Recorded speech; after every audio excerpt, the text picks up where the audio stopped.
It was a sweltering summer in the deep woods of Camden, South Carolina, in 1991. A year that began like any other in the sleepy southern town, nestled between thick pine forests and creaking old porches where generations sat and watched life crawl by. The heat clung to the skin like a curse, and the cicadas never stopped singing. But that year, something dark stirred beneath the surface, something ancient and patient, as if it had always been there, waiting. It would fracture the community's spirit and haunt it for decades. And it all began with a girl named Emily Whitaker. Emily was 15, bright, quiet, always with a dog-eared paperback tucked under her arm, pages curled from the humid air. She wore the same denim overalls most days, usually paired with her favorite green shirt and scuffed white sneakers that had seen better years. She worked afternoons at Dottie's Diner, a little pink and white trailer off Route 3 where the jukebox still played Elvis, and the cook, Big Hank, served burgers dripping with grease and stories that were just as greasy. It was the kind of place that smelled like coffee and cigarette smoke, even when it was empty. Emily's life was ordinary, built on routine and small comforts. After each shift, she'd hop on her old red bicycle, the kind with the squeaky front basket, and ride down Sycamore Lane. She'd wave to Old Man Jenkins sitting on his porch with a mason jar in hand, past the Baptist church with its flickering neon cross, and always make it home before the sun dipped below the trees. But on July 3rd, she didn't come home. Her mother, Carol, a tired-eyed woman who worked nights at the textile mill, initially thought Emily had stayed late, maybe talking with her friend Lila or reading in the back booth. But by 9 p.m., a heavy ache bloomed in her chest. At 10 p.m., she called the sheriff. By sunrise, half the town was in the woods with flashlights, bloodhounds, and desperation. On the second day, they found her bike, neatly propped against a pine tree behind the diner. Not abandoned, placed. Her backpack was still in the basket, Zippo halfway open, a torn library card sticking out alongside a melted Three Musketeers bar and a crumpled napkin with a handwritten poem. Detective Hank Rollins took the case, a grizzled Vietnam vet with a permanent limp and a voice that scraped like gravel. He had seen death before. He had seen it under jungle canopies, in rice paddies, in foxholes. But this was different. This wasn't war. This was something colder, hungrier. He started with the diner, questioned everyone from Big Hank to the dishwasher, even Jenkins, who swore he'd seen Emily talking to a man in a brown pickup truck. That evening, the truck had no license plate, just a silver Jesus fish sticker on the bumper and a pair of deer antlers dangling from the rearview mirror. It wasn't much, but it was something. Weeks passed, then came the break. A hunter, scouring a remote part of the Congaree National Forest, stumbled on something buried under pine needles and rot. It was Emily. Her body was bound at the wrists and ankles, left to decay beneath the trees.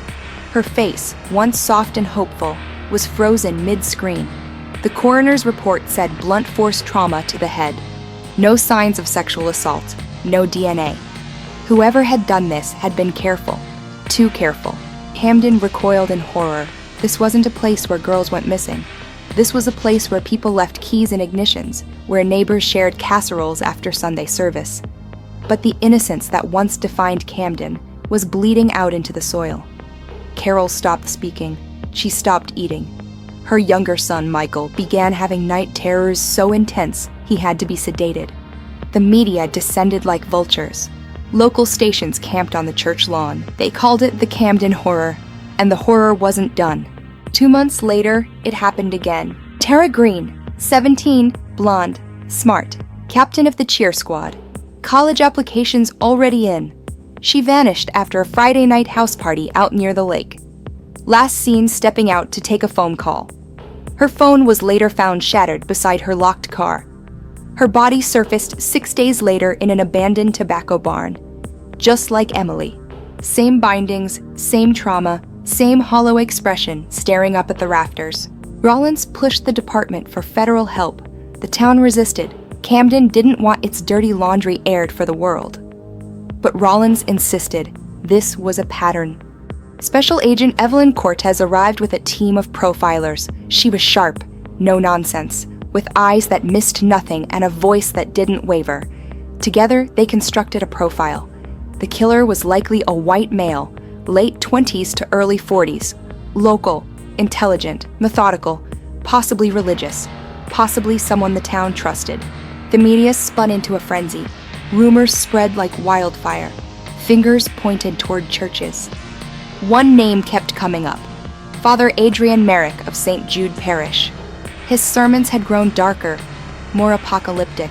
He talked about fire, about sacrifice, about cleansing.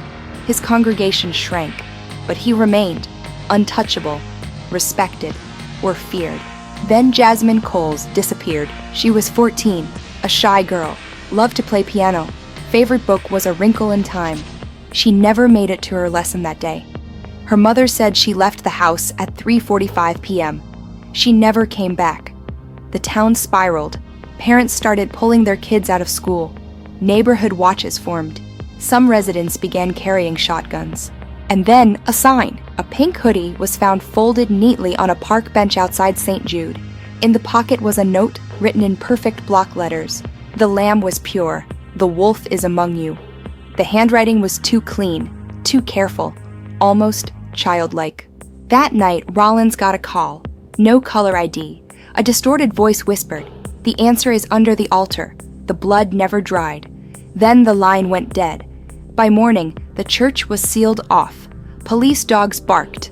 Cortez ordered a full search. Behind a loose brick beneath the altar, they found a crawl space. Inside, Polaroids, dozens. Some of Emily, some of Tara, and one of Jasmine. Alive, crying. In the background, a robed figure, face obscured. But the hands were visible, pale, veined, old. DNA confirmed the unthinkable. It was Father Merrick. He was arrested during evening mass. But the horror didn't stop. Under questioning, Merrick said little. He mumbled Latin, whispered fragments of psalms. Once, when Cortez demanded to know why, he looked up with dead eyes and whispered, "I was only the shepherd. The wolves wore uniforms." 2 days later, he was dead. Heart failure. That was the official story, but Rollins didn't believe it. He started digging. Church records, town donations, private ledgers. What he found unraveled the soul of Camden. A secret society, the Fellowship of the Lamb, founded in the 1950s. Members included the mayor, the police chief, a circuit judge, all men of faith and influence, all tied to Merrick, all with twisted beliefs rooted in blood purity and sacrifice. Rollins tried to go public. He scheduled a press conference. 1 hour before it began, his house was set on fire. Arson. He survived. Barely. Burns on half his body. But he knew the message was clear. He handed everything to Agent Cortez, files, tapes, names, and vanished. No one has seen him since. 3 decades passed. Enter Caleb Michaels, a true crime podcaster with a rising following and unfinished business. He was born in Camden. His mother left with him when he was 5, after Emily's funeral. Now grown, he returned, digging through ashes, interviewing survivors, chasing ghosts.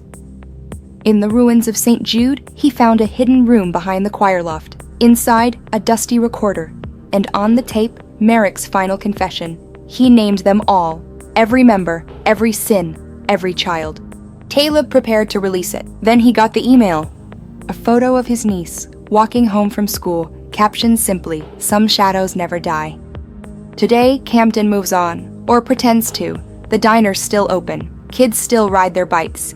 But on quiet summer nights, deep in the pine woods, some swear they hear a bell, a bicycle bell, ringing faintly, echoing through the trees, as if someone or something is still trying to get home.